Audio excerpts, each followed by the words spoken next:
Hello, I'm Dr. Jean Norris, Director of the Center for Language Education and Assessment Research at the Educational Testing Service in Princeton, New Jersey in the USA. It is my distinct pleasure to be joining you today for the CRELLA Summer Research Seminar. And today I'll be talking primarily about task-based language assessment. Before we move on to discussing task-based language assessment in some detail, let's take a step back though and think about some general concerns with the nature of language assessment. What is it and what might it not be? Here I'll start with a graphic metaphor. Wouldn't it be nice if we could simply take a language learner's language proficiency temperature through some kind of an automated device and instantly return their score on the Common European Framework, for example? And I think this is an interesting point of departure for our discussion today. As technological possibilities push us closer and closer to something like this, we language testers and those of us who use language tests need to be really clear about what we think counts as legitimate and potentially illegitimate language assessment. So I'd like to think a little more about this before we move into our focus on task-based language assessment. First of all, what is educational assessment? There we have a picture of Bob Mislevy, the Lord Chair at ETS. The Lord Chair at ETS is typically somebody who is foremost in their thinking about psychometrics and measurement. So this is one of the top measurement theoreticians in the world right now. If you ask Bob what he thinks educational assessment is all about, he'll tell you things like this. Assessment itself is a particular kind of narrative. It's an evidentiary argument about aspects of what students know and can do based on a handful of particular things they have said, done, or made. So assessment is a narrative. Assessment design, then, helps us to tell meaningful stories about learners. A question we should ask then is, which designs help us tell which narratives in language assessment? Let's take a look at a couple of examples. At ETS, one of my jobs is to innovate, to design new language assessment tasks and item types. Here we see two task types that I've been working on in recent years. On one side, you have a C-test task. That is, you have to fill in the missing letters to complete the passage. On the other side, you have an interview task. In this one, the examinee has to answer questions in response to a phone interview with a representative of a scholarship program. So a question I would pose to you then is, which is the better language assessment design? And of course, if we think that through for a minute, all of us being sophisticated language testers, we come to the conclusion that the correct answer is it depends, always. It depends, of course, on the intended use of the test. So intended assessment use, that is, who's using the test, what information they need, what they're going to do with that information, and what consequences they're seeking through the use of the test, really needs to be understood before we can pick out a particular assessment design. So legitimate language testing is really about a lot more than just designing clever elicitation devices or making good measures. If we want to tell a good story, if we want to make a meaningful narration about a student's competence or ability, well, then we need to think through what that interpretation is going to be used to do. What's the intended assessment use? Going back to our two examples then, we might ask, what's the potential use of each of these language assessment examples? Well, on the C-test side, the intended use here is to quickly provide an estimate of language proficiency, for example, for use in placing students into different levels of language courses in a language program.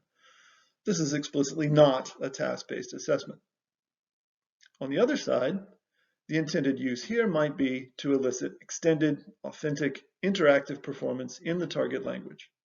For example, for instructional achievement testing, for provision of feedback, and so on. And this one I would categorize definitely as a type of task-based assessment. So different assessment designs with clearly differing corresponding intended uses. So moving on then, what makes for good educational assessment? And here we have another chair at ETS. This is Michael Kane, who is the Messick Chair. The Messick Chair, of course, is associated with validity and validity theory and engaging in the validation of language assessments and other kinds of assessments. According to Michael Kane, effectiveness is the overriding issue in evaluating any kind of a program, including testing programs. Effectiveness is, to a large extent, determined by consequences. So while it is comfortable to focus on technical issues, reliability, validity, these things narrowly conceived, and on the technique of testing, effectiveness really is the bottom line. So effective assessment designs lead to meaningful uses and intended consequences. This is what we're after. This is what we should be after with good educational assessment. Returning then to task-based language assessment, we might ask ourselves, why? Why do we need something like task-based language assessment in order to achieve good, effective educational assessment within language education contexts? Task-based language assessment, this is my definition, involves the elicitation and evaluation of language use across all modalities for expressing and interpreting meaning within a well-defined communicative context and an audience for a clear purpose towards a valued goal or outcome. A question then for us to explore today is, what do task-based language assessment designs contribute in terms of meaningful assessment uses and intended consequences? How can we make the most of task-based language assessment in terms of distinct uses for assessment in different contexts with different users for different purposes? What I'd like to do then is explore a few examples in a little bit of detail to try to get at some answers to the question of why task-based language assessment? Why should we bother?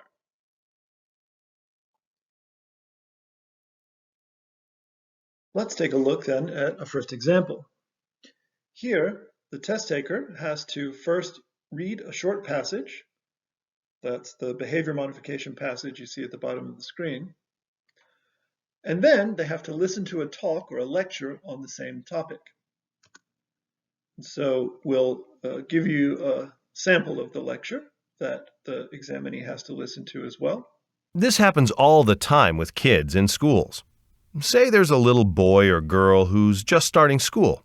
Well, they're not really used to the rules about proper behavior for a classroom. So at the beginning they might, interrupt the teacher, walk around the classroom when they're supposed to be sitting down, just misbehaving in general. Okay, but what happens? Well, the teacher gets angry with them when they act this way. They might get punished. They have to sit at their desks when everyone else is allowed to go outside and play. And they certainly...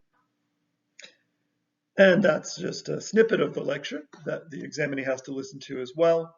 And finally then, they're asked to, using the example from the lecture, also using what they learned from the reading passage, explain what behavior modification is and how it works. So this is a speaking task. So a question for you is, who should be able to do this kind of a task? And I think the obvious response, based on all of our experiences and who we know and what we've done in the past, is that this is a task that's designed for students in academic settings, probably at the university level. So this is a task of ability to integrate reading, listening into a spoken response. So this is an example of a task used in a large-scale proficiency assessment, in this case, the TOEFL IBT test, where, working directly with higher education institutions, we design the TOEFL test to simulate actual academic classroom tasks. Here then, for assessing English for academic purposes speaking abilities, The TOEFL IBT presents multiple independent and integrated speaking tasks to elicit the student's speaking ability in the academic context. What are the key characteristics then of tasks used in this assessment use context? So tasks in large-scale proficiency assessment. I'll turn to an example from a very recently developed new test, the TOEFL Essentials test. This is also an ETS assessment. And here we see a task type that's called Writing for an Academic Discussion. And this one gives a good idea of the different components or expectations for a task within this kind of EAP proficiency assessment. So I don't expect you to see the details of the instructions on your screen, but I will highlight what they imply. So first of all, in the instructions, the examinee receives a notion of the context within which the task is taking place. So in this case, a professor is teaching a class on business. This is a discussion blog, and the student has to write a response to the professor's question, incorporating also information from two other students who've already responded to the blog. Second, there's content to deal with, right? So the professor provides content, other students have already provided responses which give content, and the test taker is expected to incorporate that content into their response. Third, there's an audience, in this case the professor and the other students. So we're writing with a purpose, reflecting content, and focusing that on the goals of communicating meaning to a particular audience. And then, of course, there's the performance. So here it is a context-embedded, content-responsible type of communication with a specific audience, in this case, participating in an academic discussion with your peers and a teacher. That's the expected task-based performance. So generalizing somewhat then, task-based proficiency assessment at this scale calls on tasks in particular ways. It involves representative domain sampling, so sampling of academic tasks to constitute the assessment. The tasks are designed to elicit the construct that is being interpreted, in this case, English for academic purposes. The tasks and the task performances need to be rateable according to meaningful and authentic criteria. And there needs to be a sense of fairness and standardizability, often in the form of prototypical task types, on proficiency assessments that are given to large numbers of examinees across the world in order to make reliable and consistent decisions. And of course, we all know many examples of large-scale proficiency assessments, particularly of academic language proficiency, like TOEFL IBT and now Essentials or IELTS, which operationalize these kinds of tasks for their assessment purposes. The question then for us to consider is why? Why do these large-scale proficiency assessments take advantage of task-based approaches to their items? And the answer, I think, is that tasks support accurate interpretations about the constructs of interest. So English for academic purposes, for example, they are essential to underlying claims about construct validity. A second really important reason is that tasks have washback on teaching and learning. And ethical assessment providers realize that their tests are going to influence and have consequences on teachers and learners of languages around the world as they prepare for assessments. So they build in washback into the design of their assessments.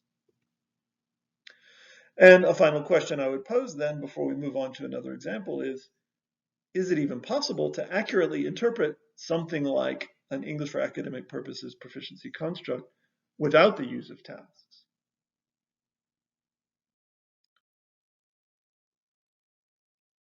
Lastly, let me just mention that since I brought up washback, and often claims are made about washback without necessarily pointing to evidence that it actually occurs, or the extent to which it occurs, or in what ways it occurs, I'll highlight that in the case of the TOEFL IBT and the kinds of assessment tasks that I was just showing you, we have had considerable research investigating washback. I'll just mention here a study that happened a number of years ago by Diane Wall and Tanya Horak, who investigated washback in response to the launch of the TOEFL IBT assessment. And summarizing considerably, one thing that they found was that considerable changes occurred in the amount of attention that teachers paid to the development of speaking and to the integration of different skills. And so that's evidence of washback. It's a demonstrable indication of consequential validity of the intentional design of the test, and it's a really important lesson. That is, washback happens, and we need to keep that in mind as we design and launch new proficiency assessments of various kinds. Let's look at a second example from a pretty different assessment use context, and I'm going to play some input from a test for you, and then I'll pose some questions.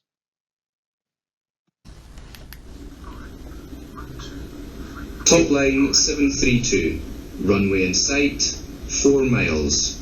OK for visual approach on 08. Dzień dobry.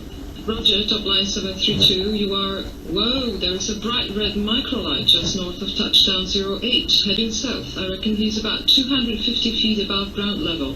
Do you have him in sight?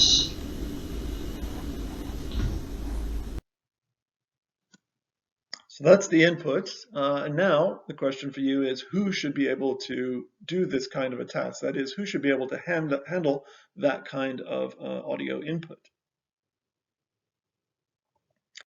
And the answer, of course, is that this is an example of a test of English for aviation purposes that, according to the International Civil Aviation Organization, is particularly important. That is, because of the high stakes involved, pilots and controllers deserve to be tested in a context similar to that in which they work, and test content should therefore be relevant to their roles in the workplace. So here we see another example of task-based assessment being developed for professional language certification for a variety of reasons, as we'll consider. Perhaps the most obvious being the very high stakes involved in demonstrating that the test takers have the threshold of ability to accomplish really critical English language communication tasks. An interesting additional dimension of task-based assessment has to do with how performances are assessed, how they're judged or evaluated, often by raters of some kind. So for this kind of an assessment, how do we judge task performance in authentic ways? How do we know whether it is that pilots and controllers are able to use English to accomplish the really critical tasks that they're being asked to accomplish in English? And I'll just give you one example. This is from a task-based assessment that was developed by Moon-Young Park. Again, testing the language use of air traffic controllers and pilots in a particular setting in Korea. And fascinating study and test development exercise. And one thing he did was he developed a lot of different rubrics for assessing particular tasks. And that is one dimension of task-based assessment, that rubrics are often task dependent. So here we see an example just of the rubric that would be used to evaluate performance on landing related tasks, landing being a particularly crucial and often dangerous episode during the communication between controllers and pilots. A second dimension is, again, fascinating, the use of indigenous criteria to identify what a successful performance might look like and what the different elements of a successful performance might consist of. And so here he mined indigenous criteria from actual pilots and controllers within the context of the assessment and the actual tasks.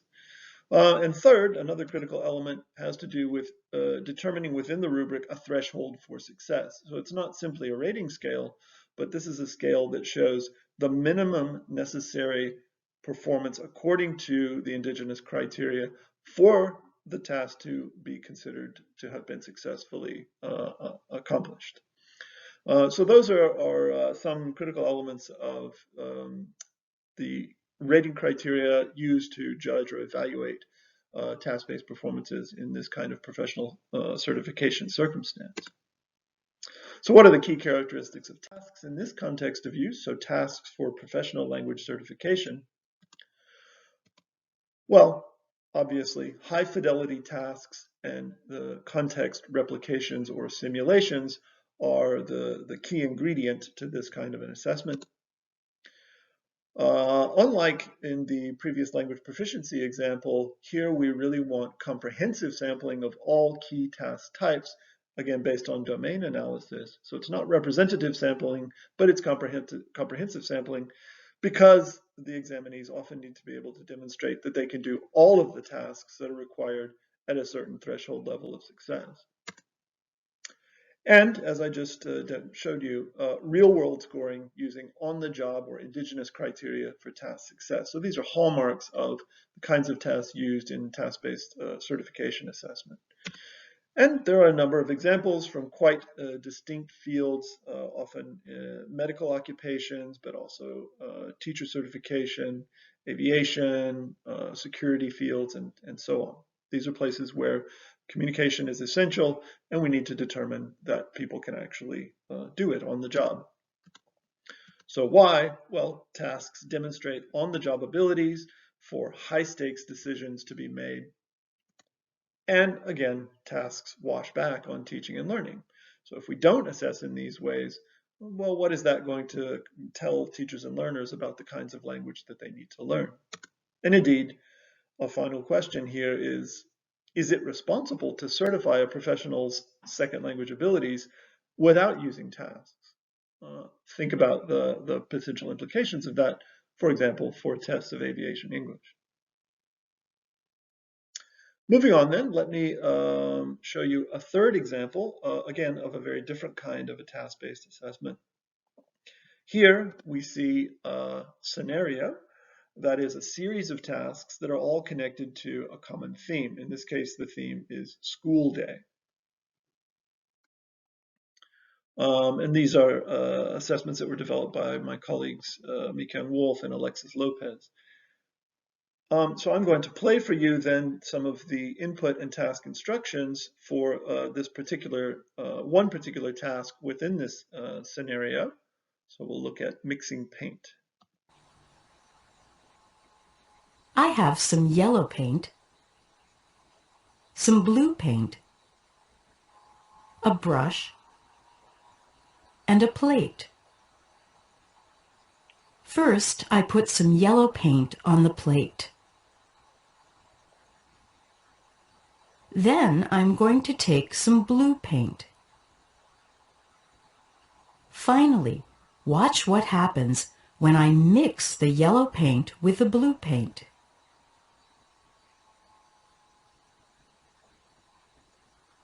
Look at the new color we created. We made green. Today you learned about mixing paint. I want you to tell me what happened. Watch carefully. Oh, I was late and missed class today. Can you tell me what the teacher did?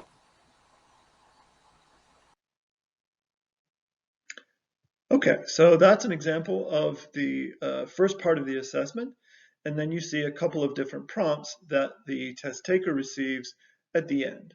So a question again is, who should be able to do this kind of a task? And I think the answer is relatively obvious in terms of the type of test taker. So these are tasks that were designed for quite young learners, kindergarten through second grade in US public schools, and these are English as a second language students in those contexts. So what's particularly interesting about this task-based assessment example is the learning-oriented dimension. So as you noticed, at the end of the demonstration by the teacher, another teacher asked, or the test developer asked, I want you to tell me what happened. So simply recount what you saw.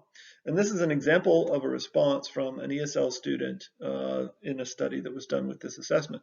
So the test taker says, oh, he was playing with some colors and we mix it up with green and that's it. So that's the first response. But then With the addition of scaffolding questions and visual cue reminders, so images of the distinct phases in the teacher's demonstration, it's particularly interesting to see what the same student was able to say differently about what happened in the teacher's demonstration. So first of all, in response to the first image, what did the teacher just do? Put yellow paint on table. And then, in response to the next image, put the blue on a plate. So those are both quite a bit more sophisticated responses than the original response of playing with some colors. Finally, in response to the last frame, the student says, mix the two different colors and make green. Again, this is a much more sophisticated and accurate linguistic response than the original response of, we mix it up with green, which is actually quite confusing. Interestingly, again, on a second retell, so this is the student responding to the little girl student colleague that you saw at the very end of the video. She says, I was late in Miss Classes, can you tell me what the teacher did? So giving some context and audience again here for a response. The same student responds in a much more sophisticated way. The teacher did the yellow paint, put it on a plate, and blue put it on a plate, and mix both colors and make green. And that's it. So again, much more robust response, lexically quite diverse, and it makes sense, logically speaking. So what are the key characteristics of tasks in this context of use? So here we're talking about tasks used in language classrooms and programs for learning purposes. Yeah. So key here is learner engagement in demonstrating their language ability for use, their ability to communicate to get something done, but also the extended scaffolding of learner performance through manipulation of the context, opportunity for focus and feedback in support of learning provided in different ways, and a clarity of performance expectations and learning goals, and probably the opportunity or multiple opportunities to achieve those goals. This kind of task-based classroom assessment then occurs in a variety of different examples, from school-based assessments in New Zealand to the scenario-based assessments that we just saw, to different kinds of learning-oriented assessment around the world. Again, the question is, why? Why bother with task-based assessment? Well, tasks obviously promote second language performance, opportunities for feedback, and learning per se. And once again, tasks wash back on teaching and learning. They make a difference in what it is that teachers and learners focus on and do in the classroom. And a final question here is it even possible to promote language acquisition without using tasks and task-based assessments of this sort? So wrapping up our examples here, what are some takeaways in response to the question of why task-based language assessment? By the way, it's really challenging to develop and deliver and score task-based language assessments. They take a lot of work. I think these examples probably demonstrate the extent to which that's the case. So why do we bother doing it? Here we've seen examples of classroom-based formative assessment, professional certification assessment, and academic or specific purposes language proficiency assessment. All of these, I think, are draw on important rationales. So one, tasks inform interpretations about the constructs of interest, that is, interpretations about what learners can actually do in communicating in the target language, and potentially what they need to learn to do that better. Second, those interpretations inform particularly important uses such as certifying somebody's threshold of language ability to do certain kinds of communication on the job, or demonstrating that somebody has the language necessary to be able to accomplish particular tasks in a target domain like academic domain, or eliciting language to be able to provide feedback on the extent to which the learner is actually able to accomplish certain kinds of classroom or related tasks. And finally, these uses of tasks within assessments have specific consequences on the ways in which teachers and learners engage in language learning, the things they focus on, but also consequences beyond the classroom. Think about the consequences associated with legitimately certifying a professional's ability to use language in a high-stakes situation like aviation English. So interpretations, uses, and consequences all serve as rationales for the adoption of task-based language assessment for these kinds of purposes. And in fact, I would probably conclude that many intended interpretations, uses, and consequences for second language assessment simply cannot be achieved without task-based assessment designs. That's not to say that all assessments have to be task-based, and I've expressed elsewhere a number of non-task-based assessments that can be quite useful, like the C-test that we saw at the beginning. But in many cases, we really do need task-based assessment designs to accomplish the things we want to do with language assessment. So at this point then, let me move on to just a few final and related considerations that I think are important for us to keep in mind. One has to do with the relationship between tasks and standards. So as you all know, the Common European Framework of Reference and other frameworks like the Canadian Language Benchmarks and other language standards provide really influential descriptions of what learners can do in a target language at different levels of proficiency, often in reference to tasks. As a corollary, many, most, and perhaps all by now, language proficiency assessments claim alignment to standards like the CEFR and report scores in relation to CEFR levels. So here, for example, is the CEFR C2 general descriptor, can understand with ease virtually everything heard or read, can summarize information from different spoken and written sources, reconstructing arguments and accounts in a coherent representation, and so on and so forth. Quite sophisticated language ability. A question for us then is, what does a language test look like that legitimately assesses the communicative abilities described in the Common European Framework of Reference? Well, here's an example of a test that I took recently to determine my overall level of English because I was interested in seeing what that might be. So this test took me exactly 3 minutes and 12 seconds to complete. The test consisted of a handful of discrete point, multiple choice, grammar, and vocabulary knowledge questions. And as a result of my 3 minutes of test taking time, I was congratulated on my C2 level of ability on the Common European Framework. And by the way, at the same time, it gave me an IELTS band score of 9 or a 120 on the TOEFL IBT. That's the maximum score. So pretty interesting example of a CEFR, supposedly CEFR aligned assessment, in fact, reporting scores on the CEFR as the primary reporting mechanism. But of course, we need to ask ourselves, can a 3-minute test of grammar and vocabulary knowledge really tell us about the abilities conveyed by the CEFR and represented in those kinds of rich descriptors that we just saw? So we need to take a step back here and think a little more about these claims of alignment and construct representation. Those two things are not the same. Supposed alignment of a test with a scale or a set of levels does not imply construct coverage, although it is often portrayed in that way. The phenomena tested might reflect a given proficiency level to some extent. For example, the grammar or vocabulary typical of a person at a C2 level of CEFR proficiency.